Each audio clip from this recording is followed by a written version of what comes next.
Okay. It was only a matter of time before people started complaining about me.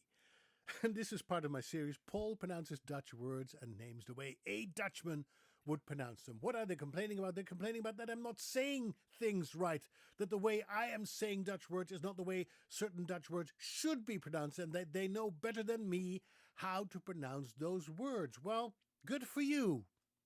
You're entitled to your own opinion. Language is something very fluid, and who is to say what the correct pronunciation is? There may be national committees for the protection or purity of the language, and I know certain nations have those committees, and they hand out lengthy volumes of books that tell you what the correct spelling is and even the correct pronunciation. But who are they to say how we are supposed to speak? I can only base it on my experience and my expertise, and I'll tell you about that. But first of all, did you hear the title of this series of videos? Paul pronounces Dutch words and names the way a Dutchman would pronounce them. I'm not saying the way every single Dutchman would pronounce them all the time, because all of us speak with an accent, whether you realize it or not. What is an accent? Let me read it from the source of eternal wisdom, Wikipedia. An accent is a distinctive mode of pronunciation, of pronouncing a language, especially one associated with a particular nation, a particular locality, or a social class. So it's a distinctive mode of pronouncing words. We all have our own distinctive way, so nobody is without an accent. Now, some accents are more accepted socially than others as being correct.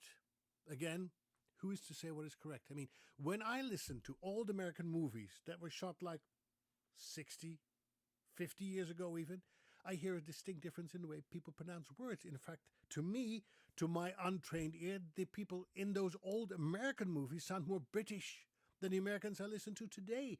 So something has shifted. Something has become more acceptable over time. And now we think that the people who spoke like that 50, 60 years ago sound weird, sound somehow posh and old-fashioned. So language is fluid, and we all work together to determine what we want to accept or not. So when I listen to Dutch politicians speak, for instance, I notice a shift in emphasis on certain words. Let's talk about the Dutch word for European for a moment. Europese. European, Europese. The stress, the way I learned that word, was on the second syllable, Europese. When I listen to Dutch politicians now, I hear many of them say Europees with the stress on the first syllable. Now, who's going to tell me what's right and what's wrong? If enough people make that shift from the second syllable to the first syllable and start saying Europees, that becomes the new norm. No linguist can do anything about it. So we're all determined together in this mysterious way how language is supposed to sound and what is right and what is wrong. Now, I do think, on the other hand, that objectively we can say that certain pronunciations are incorrect because they just sound weird. They don't sound right. For instance, if I would talk to you about the city of New York, you would wonder, what is this guy talking about? It's not New York, it's New York. Everybody knows it's New York. So that's something that's very clear, right? Or I just heard this morning somebody pronounce the island of Curaçao, or Curacao as Americans would say, as Curacao.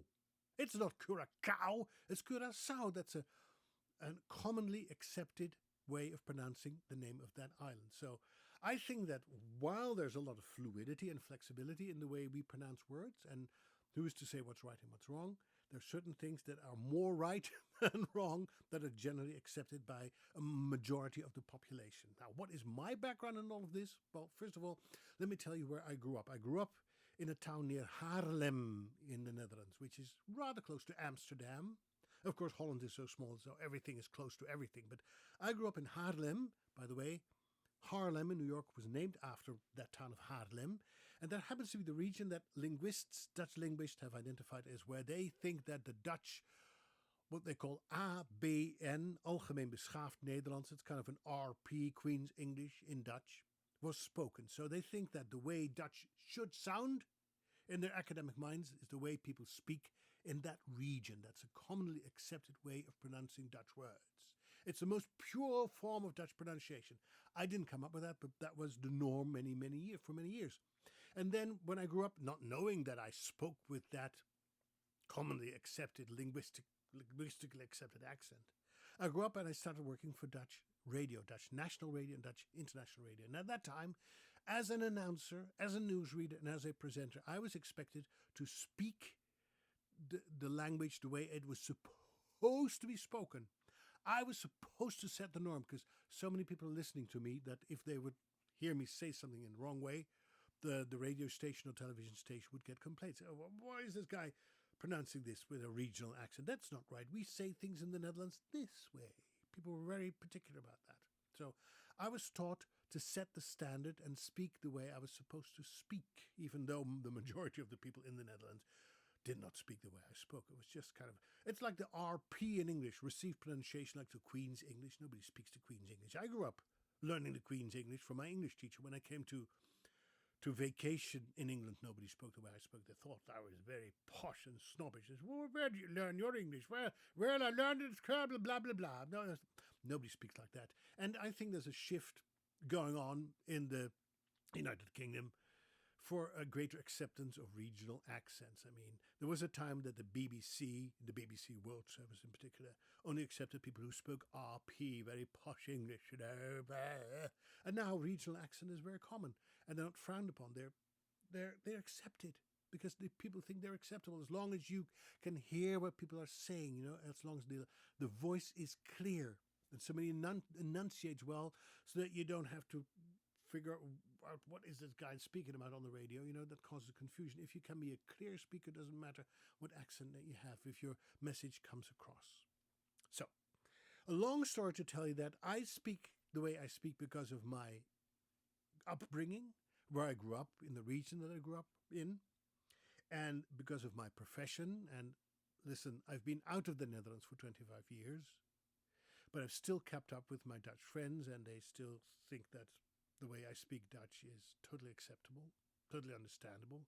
And I don't speak Dutch with an American accent like so many of my Dutch people do. I mean, I have family in Canada, and I have some friends in the United States who are from the Netherlands, and they speak with a very thick American accent now. No, my accent, as most people from the Netherlands will tell you, is more Dutch than most Dutch people is. So that's my background, that's my philosophy. So listen, you are free to argue with me, but I'm not going to argue back with you because everybody's free to speak the way they want to speak. But I approach this segment as Paul pronounces Dutch words and names the way a Dutchman would pronounce them, from my background and my education and my expertise. And that's all I can do. So if you enjoy this, please join me for the next section. Have a great day. Tot ziens. Bye.